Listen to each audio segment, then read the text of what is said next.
У Алцемат фрызбі можна гуляць на розных пляцоўках і амаль што круглы год. Летні варыянт пляжды. Ужо ў 9 раз спаборніцтвы па гэтым відзе спорту праходзяць і ў Брэсце. Сярод гасцей спортсмены з Украины и России. Особенностью нашего турнира будет то, что здесь нет клубов каких-то сформированных. Здесь каждый игрок регистрируется отдельно, и команды формируются уже из списка игроков, которые зарегистрировались. То есть в одной команде могут быть игроки с разных стран, городов, из разных клубов, которые раньше никогда друг друга, может, даже и не знали, а здесь знакомятся и получают удовольствие от игры. Каб пачаць гуляць у Алцемат фрызбі, лічаць удзельнікі і прыхільнікі гэтага віду спорту, неабходна літаральна некалькі разоў выйсці на пляцоўку, и ўсё атрымаецца. Занимались друзья, ребята пригласили, понравилось, побросали.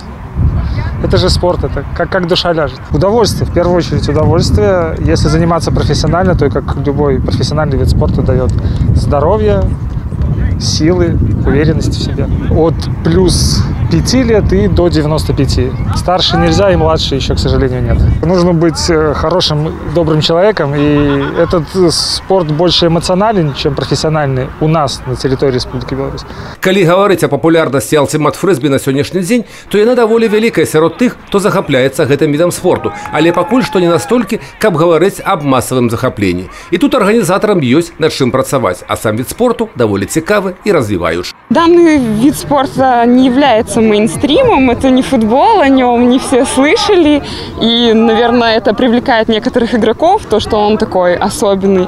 Он достаточно развит в США, оттуда он пошел. В России, в Украине уже есть федерации, в нашей стране федерация только зарождается. Юрий Пешур, Сергей Матвейчук, телерадиокомпания «Брест».